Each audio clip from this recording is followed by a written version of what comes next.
Good evening and welcome to Friday's Live with me, Raj NAYAK.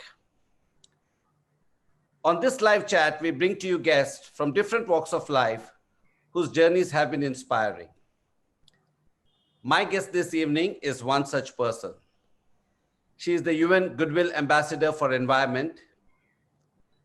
She advocates for animal protection, saving the children, and also she's been a part of the Swachh Bharat mission. She's got a very interesting background, and I wouldn't be doing justice if I tell you about it. So we are going to have her speak about her journey, and she needs no introduction. Please welcome my dear friend, Mirza. Dia, thank you for being on this live chat. Thank you, Raj, for having me. I'm so happy you're having these conversations. It's interesting that you didn't mention that I'm an actor. Actor, producer, and the ever-smiling Dia Mirza.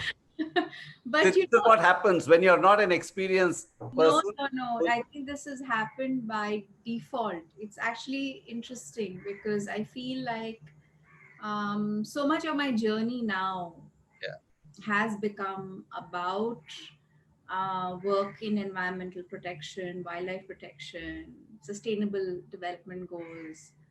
And I'm so selective about the acting work that I do. So it's natural, I feel, for people to associate me more with all of that work than perhaps being just an actor. But I've completed 20 years in the film industry. Wow. So what we are going to do is we are going to go back 20 years back and start right from your childhood. And that would be a little longer than 20. That will be a little long. Of course, that will be long. So let me ask you a question. I mean, let's start with where were you born? I was born in Hyderabad in 1981 on the 9th of December. My mother describes it as a miracle because my parents had been told that they can't have children, and my mother was, I think, had prayed long and hard. So after some 7 years of marriage, she finally discovered that she had conceived. And I was born premature in the 8th month on a very cold December evening. And every time I felt down and out, my mother's kind of reminded me of the story because she says, the day I was born, I learned how to fight and survive. So I'm a born fighter survivor. So apparently the electricity had gone off in the nursing home. And because I was premature, my mother delivered me alone. Nobody was expecting me to arrive, so no one was around. My father was away in Delhi conducting workshops. So my mother had to go and check herself alone and deliver me. And apparently, a few hours after I was born, the electricity in the hospital had gone off.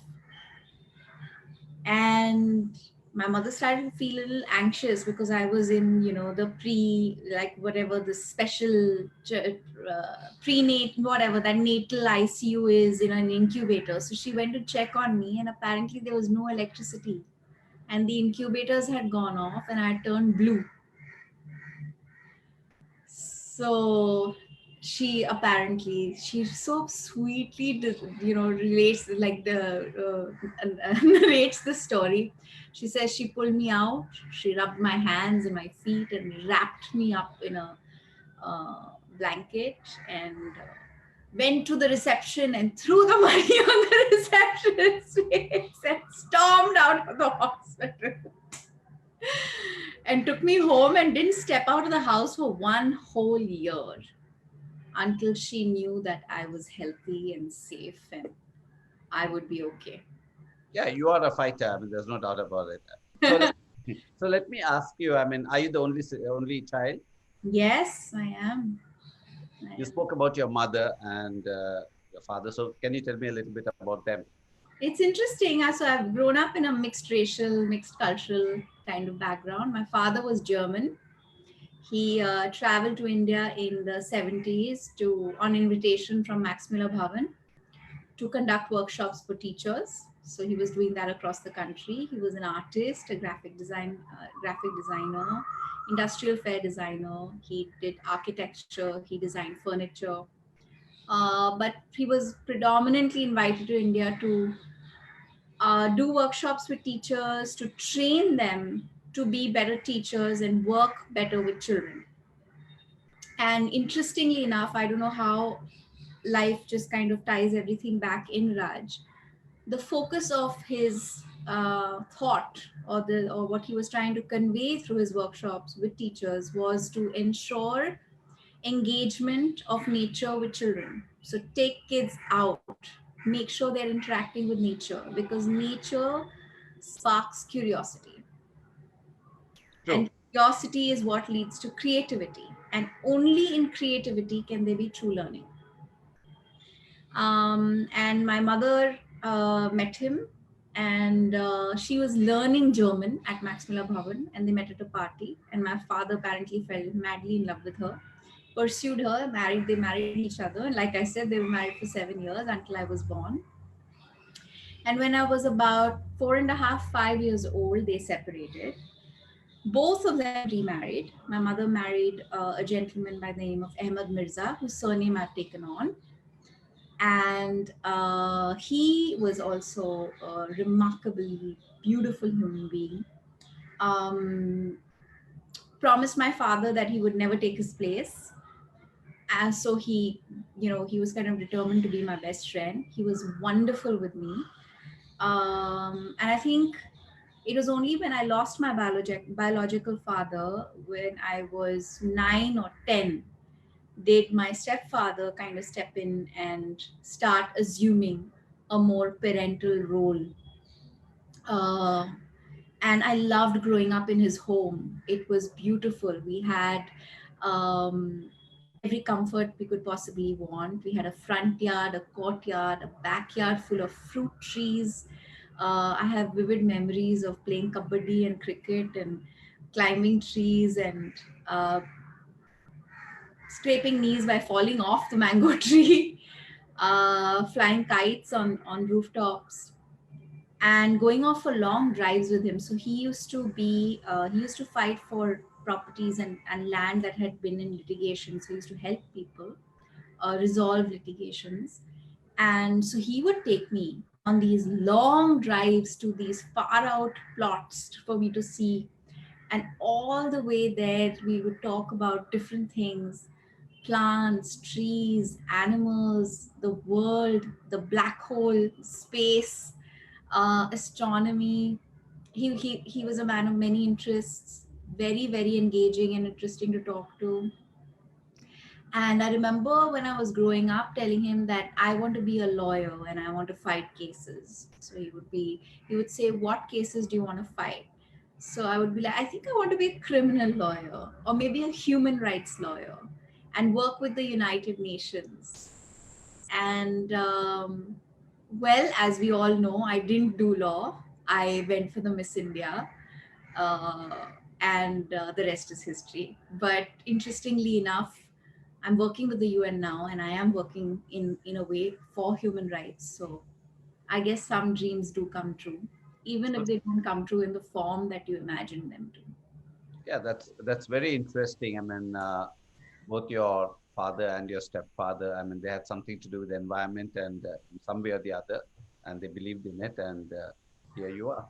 So my question to you is, so you grew up in Hyderabad throughout, right? Yeah.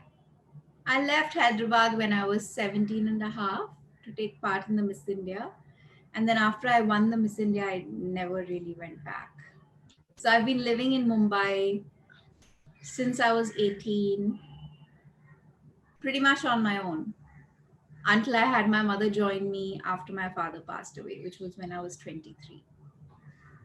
So Mirza is so where your parents because in those days going for a Miss India or doing going for a pageant wasn't it was like depends, right? People were a little conservative. I mean, did your parents by any chance try to stop you or My mother stopped, right? Because she thought, rightfully so, she thought it was too early, I was too young.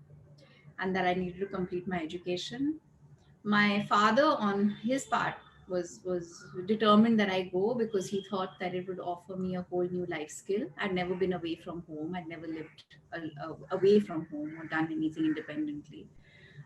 So he was keen that I go and kind of gain this experience. I was also in a very bad relationship. So I think in many ways my father hoped that this going away to Bombay would get me out of this relationship. So he convinced my mother to let me go.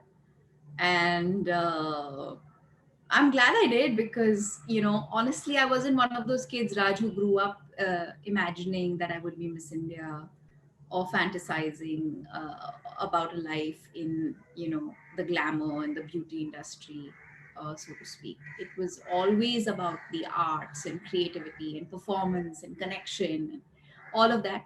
Even though consciously I never thought I want to be an actor, because when you're not raised in that environment, you don't necessarily think like that, right? I was a part of every school play.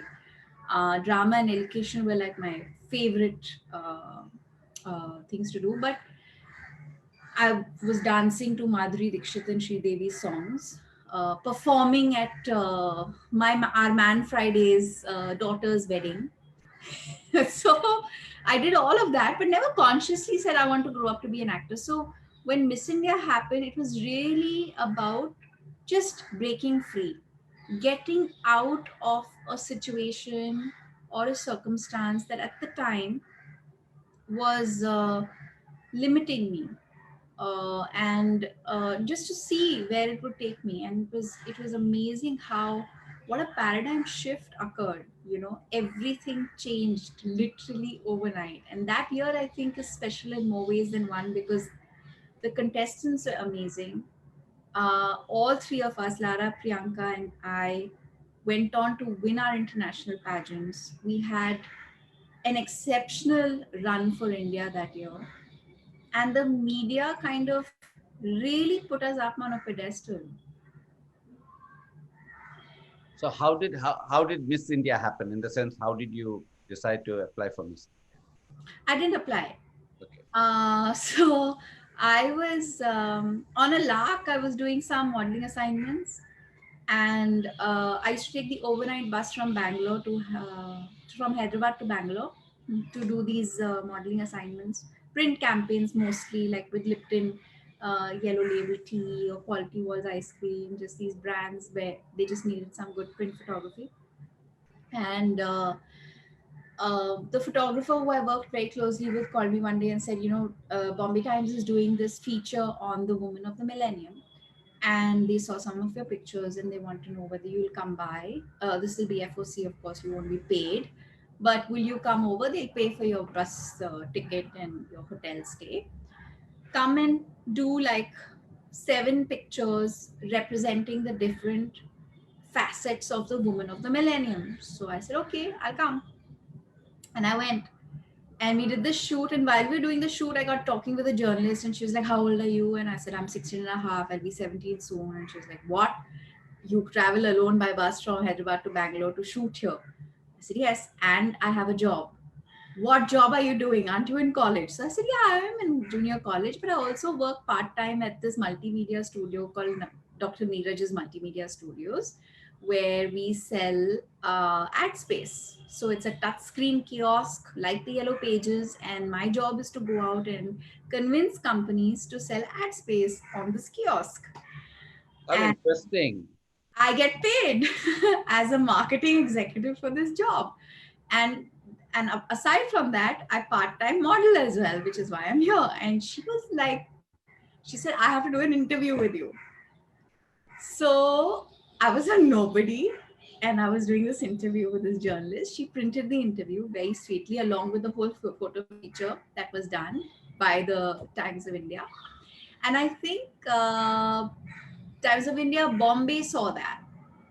And Pradeep Guha, who was traveling to Hyderabad at the time for selections for the girls who had applied from Hyderabad, asked the Hyderabad office to find out whether I would be interested in participating that year. Wow. So I actually got invited and I went met him. And I think my height was like a quarter inch less than what was required. Yeah, you can say everything now. They can't disqualify you anymore. Uh, but they let me in all the way, all the same. And they were like, no, it's okay. Because at that time, I think you needed to be 5'7" to qualify to participate. And I'm 5'6" and a little something. So that's how it happened. Uh, I got invited, and Raj, I remember going back home and telling Mama that, because I grew up with a friend who was obsessed with the Miss India. She used to love it, and she would have dreams of wearing the crown and, being Miss India. And every year she would watch every single contest, and she had her favorites and all of that. And I saw the kind of inspiration and love that she had for it. And I felt very lucky that it had come to me, you know. And yeah, I'm glad my parents let me go. What would you have done if Miss India hadn't happened to you? What would you have done? Would you have pursued law, like you said? I think I would have, for sure. Because I'd already started kind of visiting different law schools. I'd gone to the Bangalore Law School to check out the campus, understand um, the entire system there and the faculty and everything. That was definitely a dream. But Raj, I was in this, like I said, I was in this very strange relationship. I was in a relationship with a boy who was much older than me, and he was very aggressive and very abusive. And my parents were terrified that I would continue to be in a relationship with this person, and they really, more than anything else, just wanted me to get out so that my perspective and my confidence and everything would kind of help me make the better choice, which was to not be in this relationship. So I have that boy to thank. Yeah. And God knows, maybe I would have still been in that relationship. God knows. I hope not. I really hope not.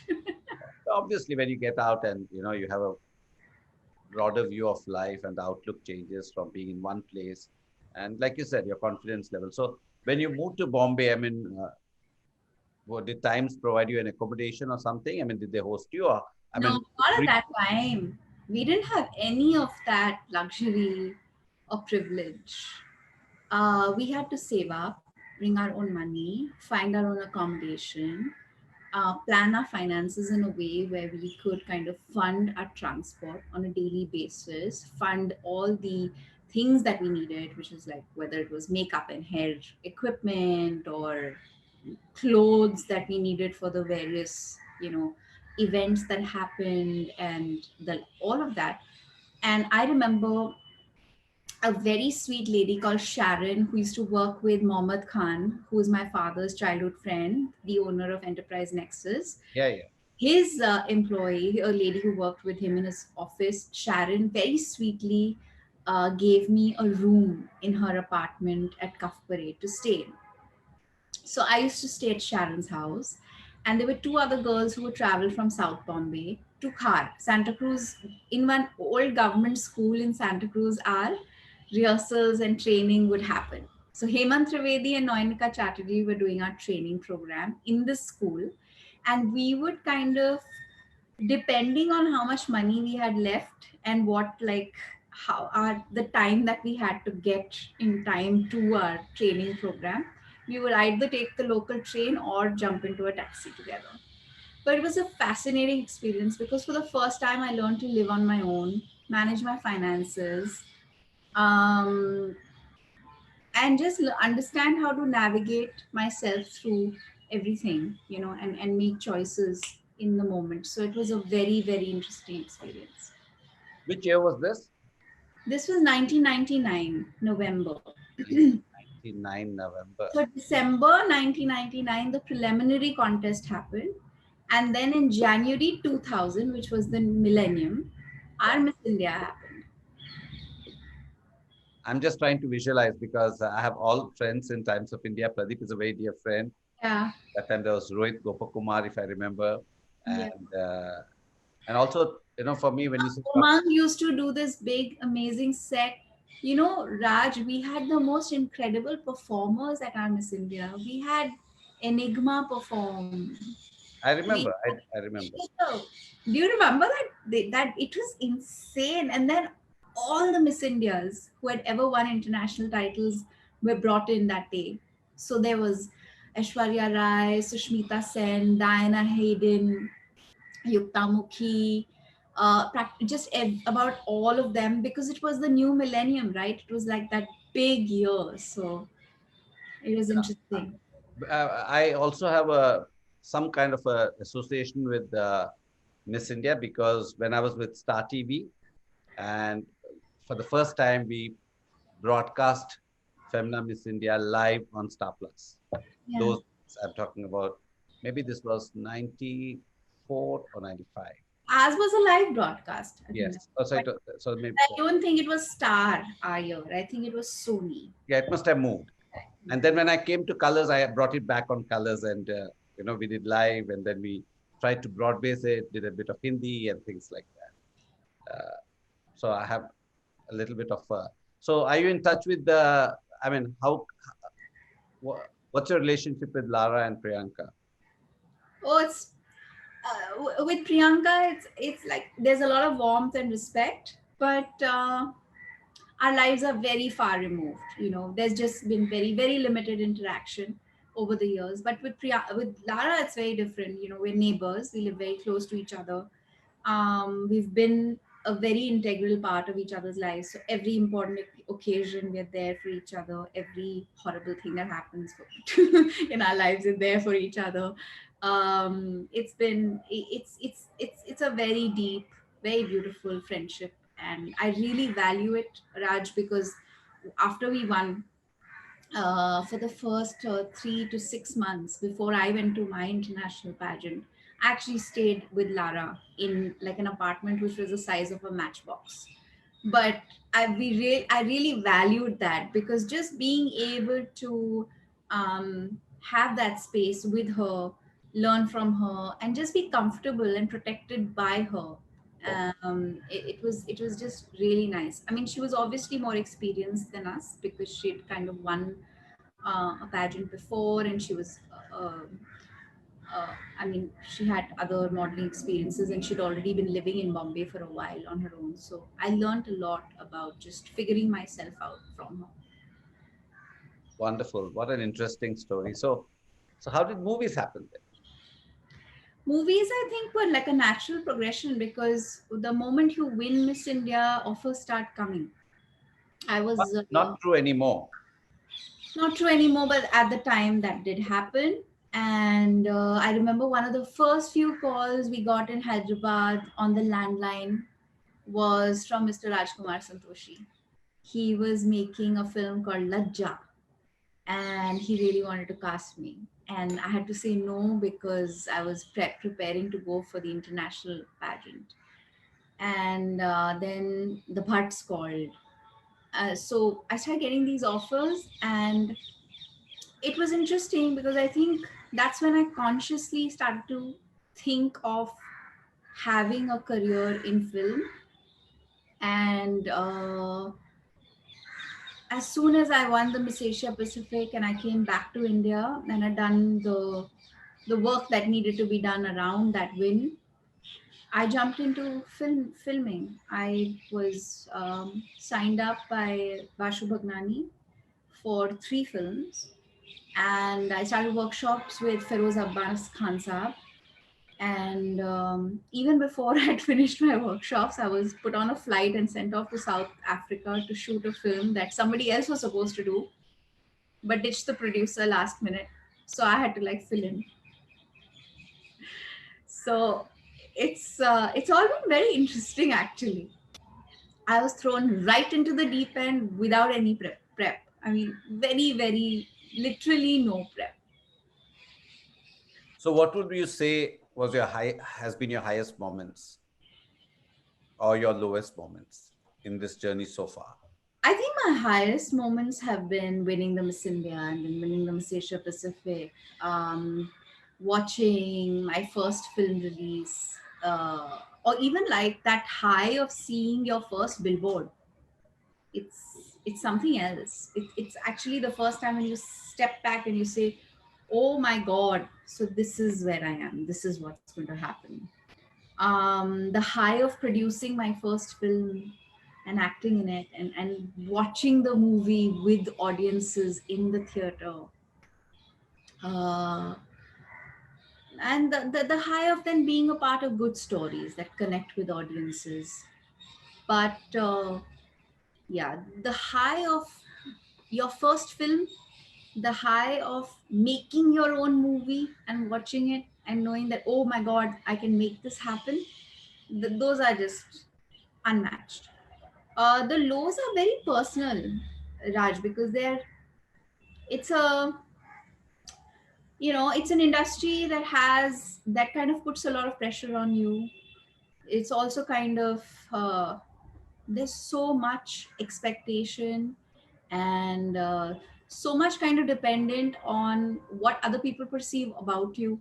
So when you're younger, those things can really get to you.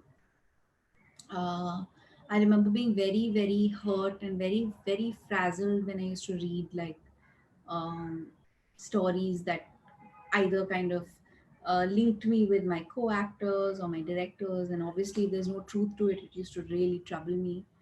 um, or if a film failed, I used to take that very, very personally, because I don't think people viewed it as a failure of a film. They just instantly attributed it to your failure as your failure, and it became like a very personal thing. So those things used to be very tough. Yeah, So if but, today, but more so when I was younger, not so much anymore. with all this experience, if today there are young uh, uh, people like you who want to, who want to get into film industry or into the glamour industry, I mean, what would you tell them? What are the few things that you would tell them? It's a very tough life, and it's not glamorous at all. It's a lot of hard work. There's a lot of pressure, and it's a very competitive space because there's only that much work that happens, and there are only that many people who can do that work. So you have to be. I would say what would really help, and I believe that it would have perhaps helped me tremendously, even though I'm not ungrateful for any of the opportunities that came my way. I think I was very lucky. But if I had come to the job better prepared as an actor, more skilled, as opposed to having learned on the job, because I don't think this generation has the luxury of learning on the job like we did. uh, I think it's a huge advantage if you come with the skill sets that are required. So study cinema, be behind the camera, even if you want to be in front of the camera, learn how films are made. It really helps. And whatever platform, whether you want to work in film or theater or television or whatever medium, it's a huge advantage to know the craft well. So study the craft, know it well. That's the only advice I would give. And then just kind of be audacious and authentic. Audacious and authentic. And you also produced your own stuff, right? How did that happen? Uh, that happened. I think I'd finished doing Lagero Munna Bhai and Parinita and some other films, and I had got a sense of the method and the madness. I'd worked with interesting people who really put a lot of thought and time into how a story is told. And I was very frustrated as an actor. I felt like I wasn't really getting the opportunities that I could deliver to. And I wanted to tell a certain kind of story with a certain kind of aesthetic. And that's when I decided that I'll do it myself. And how many have you produced so far? One, two, Three, three. Three. 3 films, yeah, and lots of advertising work and some wonderful anthems for the country, including India's first wild anthem, which I'm very proud of. That's permanently pinned to my Twitter handle. Oh, I must go and watch it. I'll listen to it. Quite lovely. It's beautiful to watch and listen to.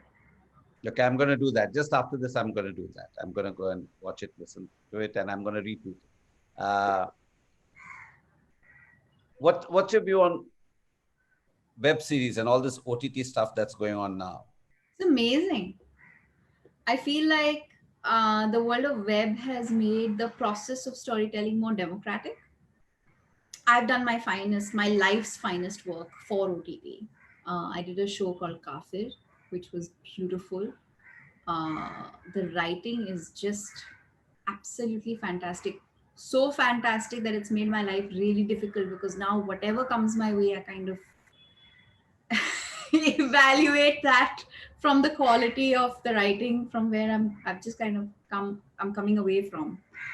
And it's been, for me personally as an artist, it was like life altering to get the opportunity to play the part that I do in Kafir, to stand for what the story does, to be able to convey it with absolutely no fear.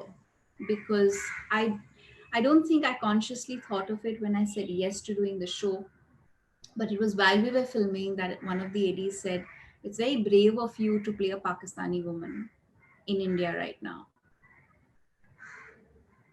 And I was like, really? Um, I never perceived her as a Pakistani. I've always only perceived her as a woman who is stuck across a border wanting to go back home.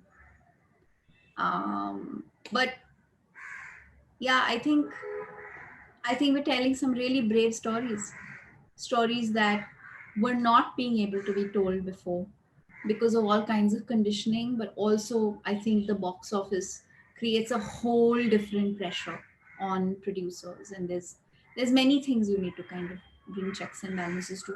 I also think that OTT has given a whole new lease of life to artists. There's so many wonderful actors out there who we're getting to watch now, who are not necessarily from mainstream cinema or like, have been big stars or anything.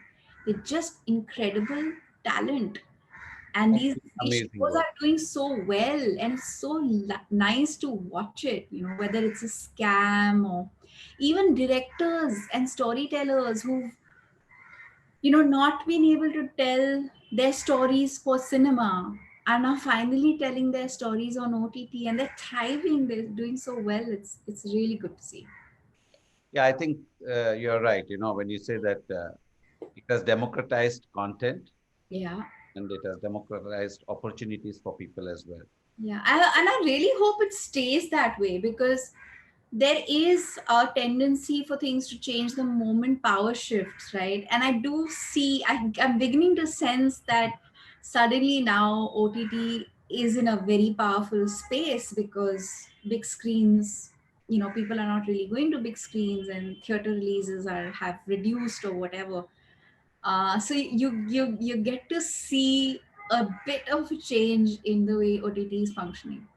Yeah, but also the way I would like to look at it is, when you had multiplexes, then you had quality cinema, a lot of cinemas that came in, which probably couldn't have, wouldn't be able to release it if it was, only in single screens. I think one of the thing with OTT is it's not a Friday collection, right? And they have the algorithm and they know it's not the star power or something. It's the Content. content that's going to matter, the story that's going to matter. And I think so. I don't think it'll shift. Initially, there may be movies. Yes, when you're buying movies for OTT, initially you will want to drive subscription, so you may tag yourself to some big stars and things like. But over a period of time, I think, in fact, I think it'll get more democratized. That is my view. I hope so. I hope you're right, because the sense that I'm getting off late. No, that transition is there because suddenly what has happened is theaters have shut down. So all movies that were produced or in line, suddenly they all reached out to the OTT and they were big names. So that's there. But I think over a period of time, that scenario will change. It may happen that still there will be movies that will go direct to OTT, and that could be a new model that may And that's happen. not a bad thing at all. I think that's a very good thing. But yeah, but I think the beauty about OT or all these platforms is that there isn't limited theaters as such. It's only budgets, right? So they can accommodate as many as they want, and they will want variety. They will want all kinds of stuff. So I think I'm a firm believer that's the way it will go. I hope so. Because this has actually been the nicest thing. Um, and I really hope it doesn't change. So tell me now, let's move away from glamour to all the good work you're doing in the social area. I wouldn't call you, I don't know whether social activist or whatever, but you're doing some work on environment. You're doing, I keep seeing that your Twitter is usually speaking about wastage and this and that, everything to, and I've seen you uh, focusing a lot of wildlife and things like that. So, but I know you told me that your father and your stepfather both influenced you in this area, but how did this happen? How did you end up becoming UN Goodwill ambassador? I think so. Raj, one of the byproducts of being a Miss India is that you get the opportunity to work with a lot of non-government organizations. So very early in my career, I was working with a lot of NGOs, and and a big part of that was working in cancer care, especially for children and women. And the other, of course, was working with children, underprivileged children. And And while I was doing this work, I would ask questions and ask why the percentage of children with cancer was increasing. Why were more and more children being born with heart ailments and other issues, health related issues? And the constant response from almost all people would be, especially the doctors, would be it's because of environmental degradation. So it's most likely because of the quality of water or air or the food that the soil is being grown in that is causing these issues. And then, of course, there is research that indicates there are very specific regions in the country that have a higher rate of cancer or other ailments due to these environmental um, issues.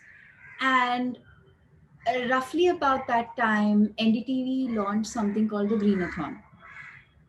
Uh, I yeah, was in NDTV at that time. Yeah. yes. And Vikram Chandra, who's a very dear friend of mine, had done a few interviews with me. He knew that I was kind of brought up in a conscious, environmentally conscious home, and I had some environmental consciousness. So he kind of invited me to be a part of it. And it was roughly around that time that I started interacting with people like Bittu Sehgal, who runs Sanctuary Asia and is perhaps one of the biggest champions of nature and one of the greatest champions of nature in our country. Then, of course, right after the Unithon, we started working on the Tigerthons. So I think when we started working on these things, I realized the connection between human health and environmental health, and the fact that the discourse on environment or the science was happening in silos. It was not really reaching mainstream society. There weren't enough people who were a part of mainstream media or mainstream society who were bringing the science or that information that conservationists and protectionists and wildlife advocates were working on year to people. And it was then that I recognized the need to use my voice, because I understood the subject, I cared deeply about it, and I just doggedly pursued Bittu Sehgal, spent lots of time with him, learned from him, spent time in the forests learning, engaging with other NGOs who are in wildlife protection in the country, including Wildlife Trust of India, people like Vivek Menon, who is, in my book, a hero, um, and learning from them and understanding how government works, how policy works, and working then on advocating campaigns to people. And while we were successful at some of the campaigns, so our Kids for Tigers campaign was very successful.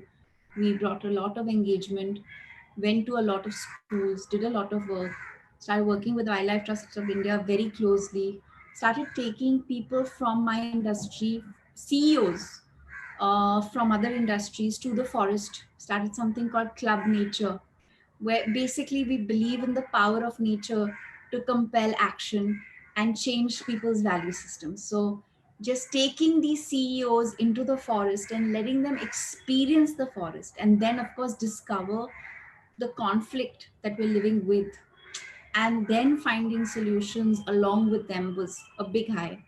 And while all of this was happening, a good 6 7 years just went by doing all this advocacy work, working with these good people, working with NDTV and other news platforms, creating content, generating awareness.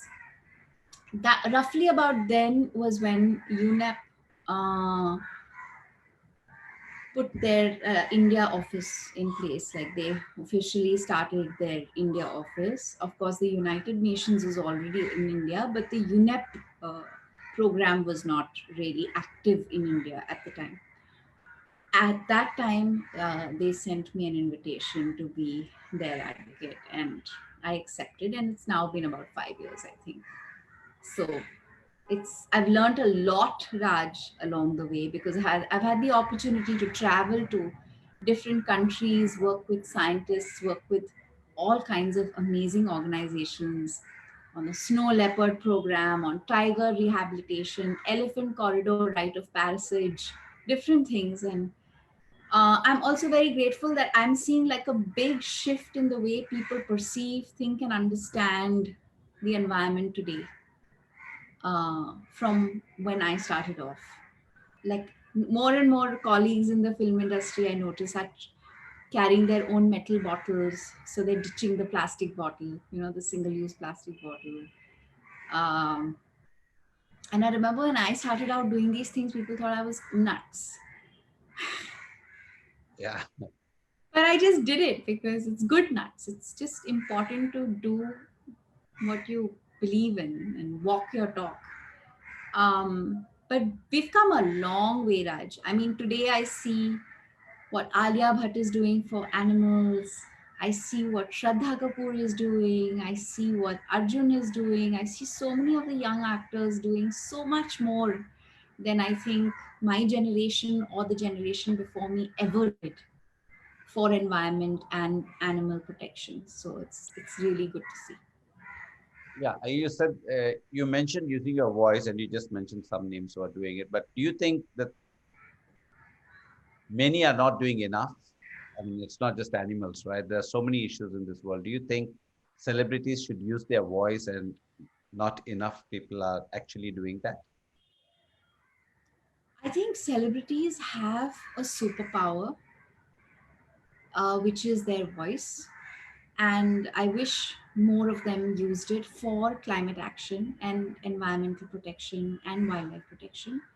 Because the fact of the matter is that we are confronted by an existential crisis.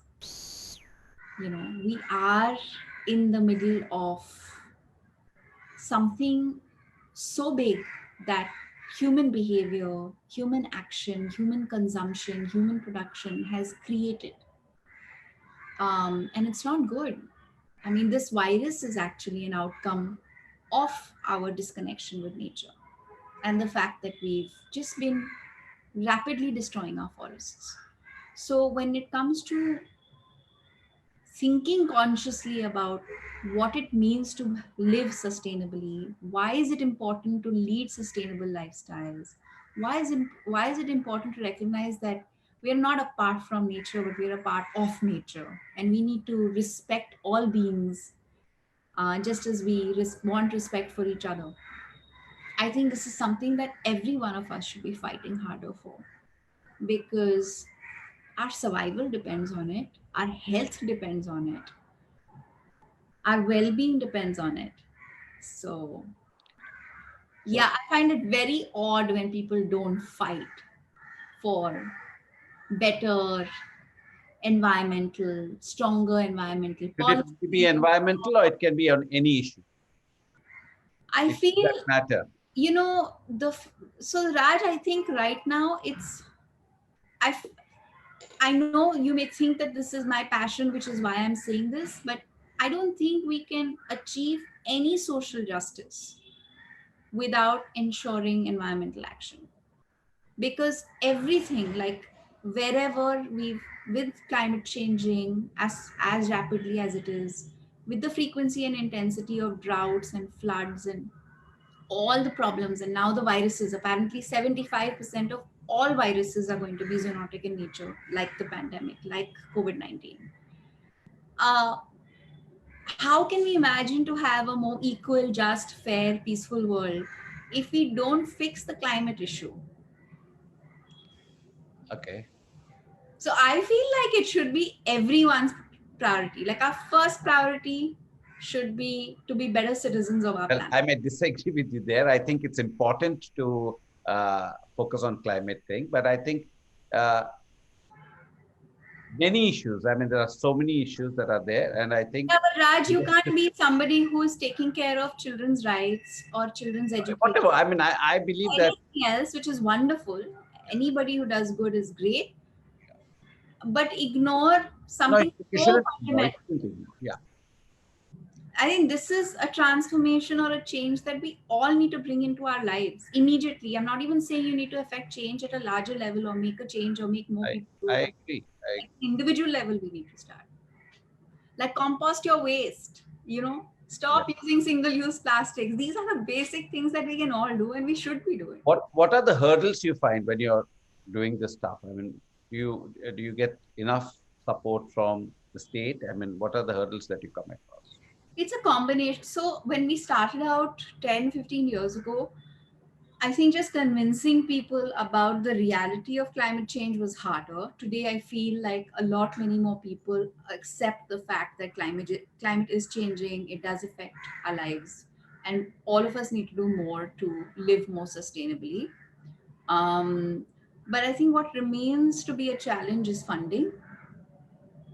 Funding for across everything, like even organizations who are coming up with sustainable products, or just for across the board on sustainability. So that's something that I think can and will make a big difference the moment we start seeing more funding in that space. But individual action has really made a big difference, especially children.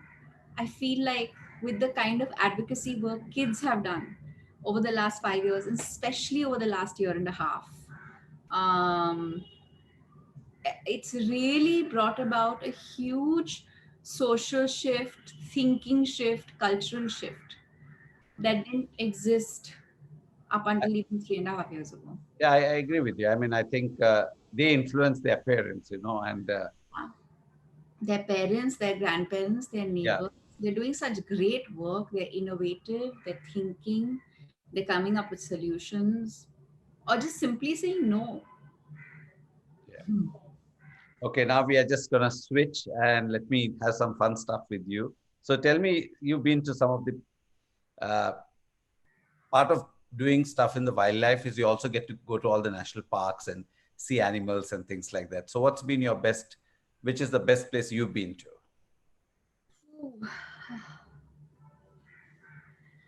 I love India. I think we got the most beautiful forests in the world.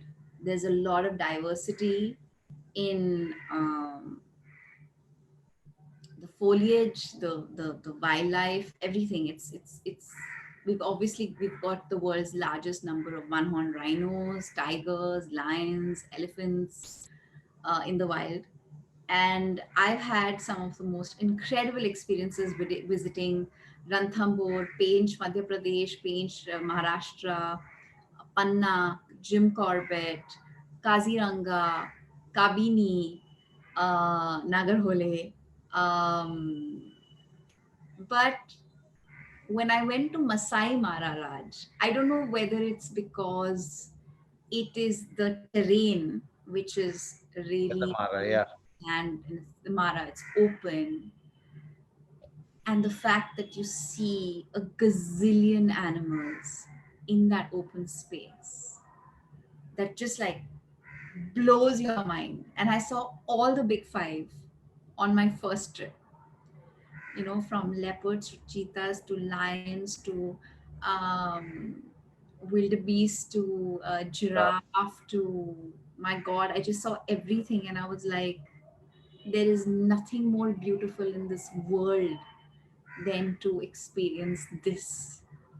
It's also, I guess, the oldest continent. There's no, I've been to Masai Mara, and I would tend to agree with you. Not that I've been to so many places as much as you've been, but Mara, it's amazing. I mean, for me, that is, if you ask me, if one place I would always want to go back, yeah, that would be the Mara, and it it's also something else. it shows you how big the universe is because it's you know the land and you feel how small you are in this universe. It suddenly makes you feel how small you are. It teaches you a lot.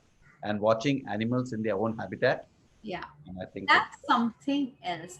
But that I feel every time I see a bird in the wild or an insect or a tiger. It could be anything. And you know what irritates me, Raj, is when people go on tiger safaris and all they're obsessed with is wanting to spot a tiger. And I'm like, just enjoy the forest. There's so much to see. I'm a forest person, so I can relate to what you're saying. Yeah. But just being and listening to the sounds there itself, you know. Something Yeah. else. So tell me in India again. I'm asked. Okay, now that you Mara is fine, but come back to India. In India, you said all this. If there's one place within India you have to put your finger on, which one would you go back to again and again and again? You know, Now, I'm not putting you on a spot. I'm just trying to see. no, I know I it's haven't been to many of the places you mentioned, so I'm just trying to make my next holiday plan. um so it's really hard to choose because there's every landscape, like I said, is so different. Like when you're in Kaziranga, you don't spot a tiger easily, you know, because of the nature of the height of the grass and everything. But there's so much else there that just is beautiful. um and then of course there's the CWRC center, which I love, which is like the animal rescue and rehabilitation center, where they rescue all the animals that get trapped in the flooding that happens annually in Kaziranga. So they've got like these elephant calves and rhino calves and all these baby monkeys. Raj, you'd go mad because you know they're like they're hand fed, they're taken care of, and then of course they're rewilded, they're taken back into the wild, and it's just so wonderful to see how they do this. So for me, I think the CWRC Center and Kaziranga is like very special. Good. So that's my next to-do list. Ah, you And love it. You'll so just tell me, what do you do to de-stress? You're always smiling. That's one thing about you, Dia. I've met you. Anytime I've met you, I've seen you. You're always smiling, that big smile. So what is it? What's your mantra? I mean, how do you manage? What do you do to de-stress? I meditate. Okay. I walk barefoot in my garden in the lawn. I meditate. I stay really closely in touch with nature, and then I can deal with human beings. Yeah. Human beings are the most unpredictable species in this world. Yeah, the most complicated, you know. So um but yeah, I think just exercising regularly, meditation has really transformed my life, Raj. I think that if I hadn't started meditating when I did, I wouldn't have found this purpose that I have, the sense of peace and joy that I get every day. I'm a very touch wood. I'm so satisfied and content with life. And like I don't feel overburdened or pressured by my dreams. You know, I just feel like this excitement and the sense of wonder, and I can't wait to see them through.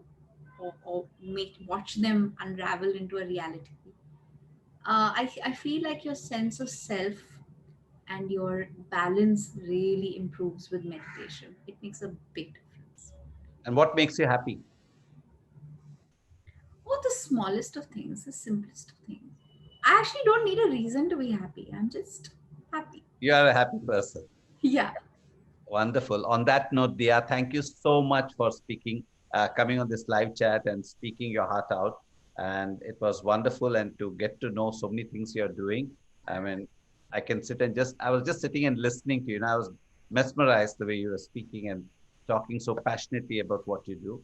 And I wish you all the best in all your future endeavors. And great. And for all the viewers who are watching this, thank you so much for coming and watching Fridays Live.